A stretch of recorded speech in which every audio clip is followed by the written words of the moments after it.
জয় গুরু। খামখেয়ালি প্রাণ চ্যানেলে আপনাদের স্বাগত। আজ আমরা পড়ব নীলাচলে ঠাকুর নিগমানন্দ গ্রন্থ থেকে 1336 সালের পরবর্তী অংশ। জয় গুরু। দিন যায়, রাজপরিবারের সকলকেই সেবার দেখেছিলাম। রাজা সাহেবের মা, বাবা, রানী প্রফুল্ল কুমারী। রাজা সাহেবকে পরে অনেকেই দেখেছেন, তার কথা বলবো না, কিন্তু বস্তার রাজ্যের ভূতপূর্ব রানী সাহেবা প্রফুল্ল কুমারীকে ঠাকুরের খুব কম ভক্ত শিষ্যই দেখেছেন। দেখবার মতো অপরূপ রূপসী ছিলেন তিনি। এমন নিখুঁত সুন্দরী আর দেখেছি বলে মনে পড়ে না। সত্যই রানী সে মেয়ে।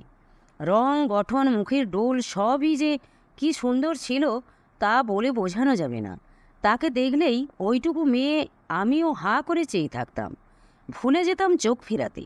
রাজবাড়িতে ইউরোপীয় অভ্যাগত আসত প্রায়ই। সেই সব বিদেশিরাও এই ভারতীয় মহিলার অনবদ্য সৌন্দর্যে মুগ্ধ না হয়ে পারত না। কতদিন দেখেছি। একদিন এলো চুলে দেখলাম রানীকে। ঘন কৃষ্ণ কুঞ্চিত সুদীর্ঘ কুন্তল ভার যাকে বলে। সবচেয়ে মনে আছে তার চোখ দুটি, পদ্ম পাবড়ির মতো টানা টানা দুটি নীল চোখে মায়াঞ্জন মাখানো স্বপ্নালস চাহনি যেন।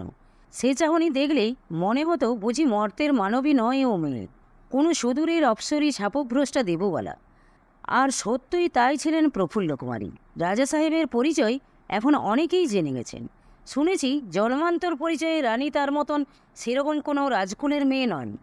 তার পরিচয় আরও অসামান্য। তিনি জন্মজন্মান্তরের সাধন শক্তি সম্পন্না যোগিনী, দেবী অংশে জন্মেছিলেন প্রারব্ধ ক্ষয়ের জন্য। রানী যখন তখন বাবা বলে ডেকে ঠাকুরের কাছে আসতেন।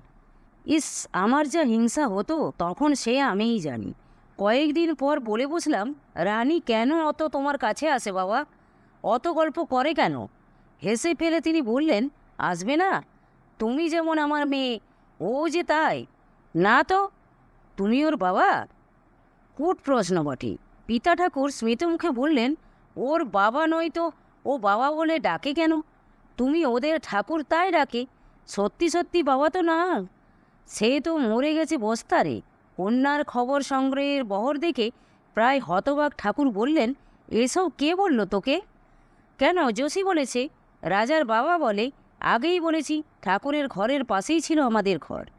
দুই ঘরের মাঝখানে মস্ত এক কাচের জানালা, সেটা খোলাই থাকতো সবসময়।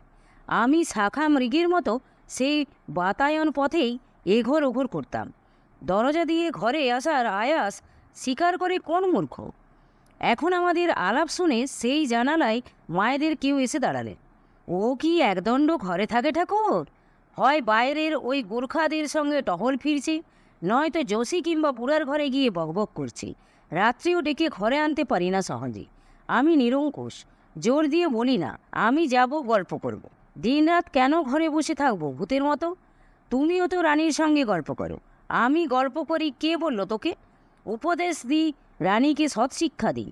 না, দেবে না? কেন দাও? তুই তো বললি আমি ওদের ঠাকুর, তাই দিই। এবার দুহাতে জড়িয়ে ধরলাম তাকে। না, তুমি ঠাকুর হবে না বাবা। গুরু করুণ হেসে বললেন, আমি যে গুরুগিরি ছাড়া আর কিছু জানি না মা। তবে ঠাকুর না হয়ে কি করব? কেন তুমি গুরু হলে? না, ও ভালো না। পেঁচার মতো মুখ করি আমি। ভারী বিরক্তি প্রকাশ পাই কথাটায়। এতটা সাহস হওয়ার হেতু ছিল। 2-3 দিন দেখেছি বাবা হয়তো খেয়ে উঠে বিশ্রাম করছেন অথবা শুয়েছেন একটু। এমন সময় বাবা বলে ডেকে কাঁদো কাঁদো মুখে রানীর প্রবেশ এবং ছাড়া 2 ঘন্টা বকবকানি। বয়সে ছেলে মানুষই ছিলেন প্রফুল্ল কুমারী। বালিকার সারল্যে একটু কিছু হলেই বাবা বলে ঠাকুরের কাছে আসাটাই তিনি দোষের কিছু দেখেননি। ঠাকুরও তার এই দাবিকে সস্নেহে প্রশ্রয় না দিয়ে পারতেন না। আমি নিজে ভালো মন্দ না বুঝলেও মায়েদের কথোপকথনে কিন্তু জেনেছিলাম দাম্পত্য কলহের মীমাংসা করতে এসে রানী ঠাকুরের বিশ্রাম শক্তির দফারফা করে গেলেন।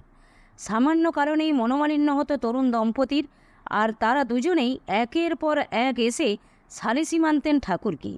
সে এক কাণ্ড। দার্জিলিংয়ে কয়েকদিন ছাড়াই এমনই ঘটত। রানী বেরিয়ে যাবার পরক্ষণেই রাজা সাহেব এসে ঢুকলেন। ঠাকুর, আপনি বলুন, আমার কি দোষ? ঠাকুরকে হাসি মুখে সান্ত্বনা দিতে হয় উভয় পক্ষকে। সেবক সেবিকাদের ওদিকে বিরক্তির সীমা থাকে না। তাদের বিরক্তি আর আমার ঈর্ষা দুইয়ে মিলে এই মনোভাবটির উৎপত্তি যে বাবা ওদের ঠাকুর না হলে তো রানী আর অমন করে যখন তখন এসে তাকে দখল করতো না। তার ঠাকুর হওয়ায় আমার এই আপত্তিটা ঠাকুরের খুব মনে লেগেছিল। পরে জেনেছি সে কথা। দার্জিলিং গিয়ে দিল খুলে গিয়েছিল আমার, বারবারই বলেছি। ওখানে গিয়ে যেমন দুরন্ত তেমনি বেপরোয়া হয়ে উঠেছিলাম। কখন যে ঠাকুর সম্পর্কে আতঙ্কটা খসে গিয়ে অকুণ্ঠ দাবি জন্মেছে তার উপরে নিজেই জানি না। যে আমি কেবল পালিয়ে বেড়াতাম, তাকে দেখলে এবার সেই আমার অবাধ মেলামেশায় ঠাকুরও নিশ্চয়ই খুশি হয়েছিলেন। হাসি খুশি প্রাণোচ্ছল ছোট ছেলে মেয়ের সঙ্গ তার ভালো লাগত। সহজ আনন্দে শিশুদের সঙ্গে খোলা মনে মিশতেন আনন্দময়। মঠে প্রথম দিকে যারা ছিলেন তারা দেখেছিলেন সেই শিশু ভোলানাথকে। সুতরাং দার্জিলিং এসে অবধি একাদশী বৃহস্পতি লেগেছে আমার। আমি যেমন তার গায়ে পড়া হয়েছি, তিনিও তেমনি অবাধ প্রশ্রয় দিয়ে চলেছেন। কোনো বাদরামিতে পারতপক্ষে কিছু বলেন না, দেখে শুনে আর কি। আমি হয়ে গেছি একজন। অমনি ভিতর থেকে বেরিয়ে এলো আদি ও অকৃত্রিম পশুত্ব। অঘটন ঘটালাম একদিন। সকালে একদিন ঠাকুরের জলযোগের আয়োজন হচ্ছে। দারুণ শীত পড়েছে সেদিন, রোজই ঠান্ডা। সেদিন আবার মাত্রাতিরিক্ত মেঘ ও বৃষ্টি। জানালা খোলার উপায় নাই। খোলা মাত্র ঘরে ধোয়ার মতো এসে ঢুকছে মেঘের কুণ্ডলী। ঘর দুয়ার সব ভিজে একসা। জল এত ঠান্ডা যে হাত দিলে হাতখানা ঝনঝন করে বেঁকে যায় যেন। মায়েরা ঠিক করেছেন ঢাকায় পরোটা আর আলু চচ্চড়ি করে আজ খাওয়াবো ঠাকুরকে। দুপুরে রান্না হতে দেরি হবেই। এই মেঘ কুয়াশা না সরলে বাজার হবে কি করে? এমনকি উনুন ধরানো একটা সমস্যা। কাজেই সকালের জলখাবারটা ভালো রকম হোক। দুপুরে কি জুটবে কে জানে। পরোটা হবে শোনা মাত্র কি খেয়াল হলো বলে বুঝলাম আমি খাবো পরোটা। কথাটায় মায়েরা গুরুত্ব দিলেন না তেমন। হ্যাঁ, ঠাকুরের যখন হবে তুমিও খাবে বই কি। না, ঠাকুরের জন্য হবে না, শুধু আমার জন্য হবে আজ। শুনে একটু বিরক্ত হলেও নানা দুষ্টুমির মতো এও এক বদখেয়াল চেপেছে। একটু পরেই ও ভুলে যাবে ভেবে মায়েরা স্তোক দিয়ে বললেন, আচ্ছা আচ্ছা তাই হবে। মনটাকে আজ হাদড়ে দেখি কি হয়েছিল সেদিন আমার। মনে মনে ঠাকুরের গদিতে উঠে বসেছিলাম বুঝি। তার যা কিছু আদর আপ্যায়ন সেসব আমার জন্য হোক, এই দুরাগ্রহ লেগেছিল। নিশ্চয়ই তাই। যেদি একগুইয়ের মতো গিয়ে বসলাম রান্নাঘরে। অত ময়দা কেন মাখছো? শুধু আমার জন্য হবে, কিন্তু বাবার জন্য করতে পারবে না। মহাবিপদ। মায়েরা বোঝালেন, হ্যাঁ বাপু, একা তোর জন্যই হচ্ছে, ঠাকুরের জন্য নয়। যা খেলতে, যা বাইরে এসে খাবি। কোনো মতে আমায় অন্যমনা করতে পারলেই আপদ যায় তাদের ধারণা। বললাম, তবে অত ময়দা নিয়েছো কেন? একা আমার জন্য হলে অত ময়দা লাগবে না। সরোজমা ময়দায় ময়ান দিতে দিতে বললেন, বেশি হলে ক্ষতি কি তোর? একেবারে খেতে না পারিস, বিকালে খাবি, রাত্রে খাবি। এতটুকু ময়দা মাখা ডলা অসুবিধা, তাই একটু বেশি নিয়েছি। যুক্তিটা ঠিক বিশ্বাসযোগ্য কিনা ধরতে পারি না। মন খুঁতখুত করে। ওরা বোধ হয় ঠকাচ্ছে আমায়। ঠিক বাবাকেও দেবে। কেন দেবে? একদিন শুধু আমার জন্যই হোক না। ওদের ঠাকুর অন্য কিছু খাক আজ। একটা দিন আমার আবদার বজায় রাখলে কি ক্ষতি বাবু? মনের মধ্যে এমনই অবুঝ একটা গো নিয়ে তখনকার মতো আড্ডা মারতে বেরিয়েছিলাম। আধ ঘন্টা কি 45 মিনিট পরে খাওয়ার ডাক এলো। ঘরে এসেই চোখে পড়ল দুখানা থালায় পরোটা ভাগ করা আর ঠাকুরের আসন পাতা। আকাশ ভেঙে পড়ল মাথায়। ওই যে দিয়েছো বাবাকে। কেন দিয়েছ? বলেছিলাম আমি একলা খাবো আজ। আমার জেদরা যে এমন বদ্ধমূল মায়েরা বুঝতে পারেননি। পারলে তারা আমায় পরে খেতে দিতেন, কিন্তু তখন আর উপায় নাই। ঠাকুরকে ডাকা হয়ে গেছে, তিনি আসছেন। চটির আওয়াজ উঠেছে। ধমক দিয়ে মা বললেন, খাবি তো খা, নাইলে দূর হয়ে যা লক্ষ্মী ছাড়া মেয়ে। আমার সেই এক বলি, থালা তুলে নাও আবার। কেন দিলে বাবাকে? বাবা খাবে না, আমি একা খাবো। এত কাণ্ড কিছুই জানেন না ঠাকুর। প্রসন্ন মুখে এসে আসনে বসেছেন। আমার তেড়া চাউনি আর বজ্জাত ঘোড়ার মতো ঘাড় বেঁকানো টকবগানি দেখে সকৌতুকে বললেন, কি হয়েছে ওর? কি বলে? আমি একটু চুপ করে গেছি। হঠাৎ বোধ হয় ভাবছিলাম কিভাবে তার খাওয়াটা পণ্ড করলে বেশ লাগসই হবে। অথবা আচমকা ভয় জেগেছিল একটা। তার হাসি মুখ দেখেই কিন্তু ভয় ভেঙে গেল। ও কিছু না, আপনি খান।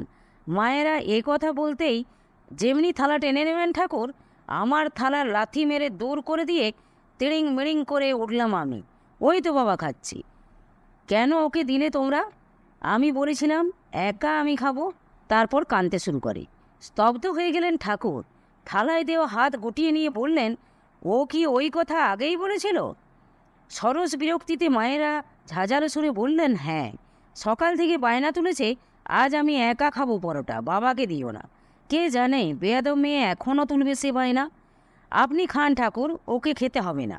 আহ্লাদ পেয়ে পেয়ে গোল্লাই গেছে একেবারে।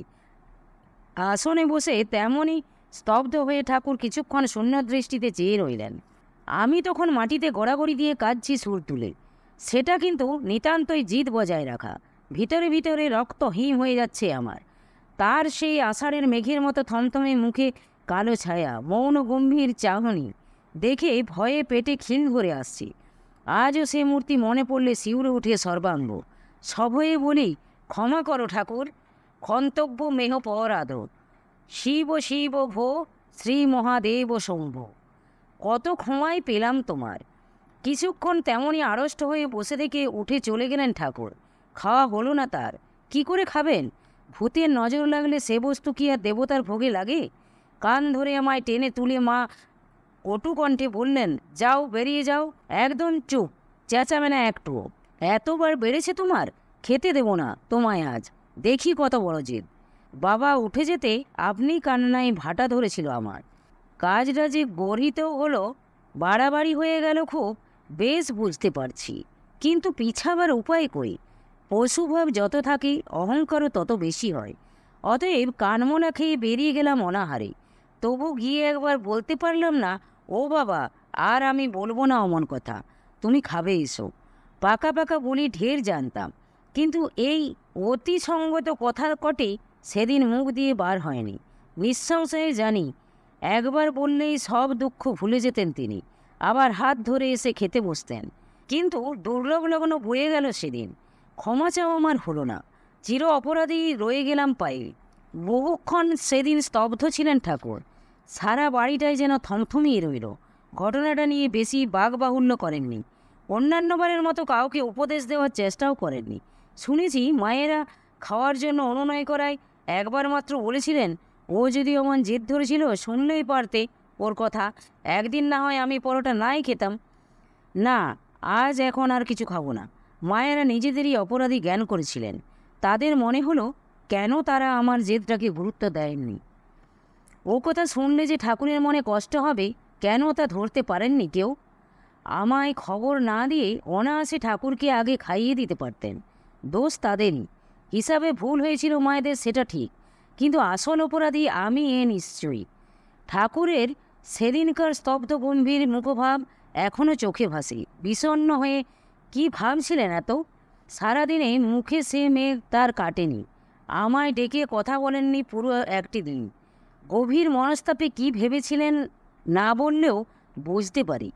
এর পরকালে তিনি ছাড়া আর কেউ নাই। সেও দেশ করে তাকে। দুধ কলা দিয়ে কালসাপ পোষা আর কাকে বলে? তবুও সে অতেজ্য, ভাসিয়ে দেওয়া যায় না তাকে। বিষবৃক্ষ অপি সংবর্ধ স্বয়ং চেত্তুম সাম্প্রতম।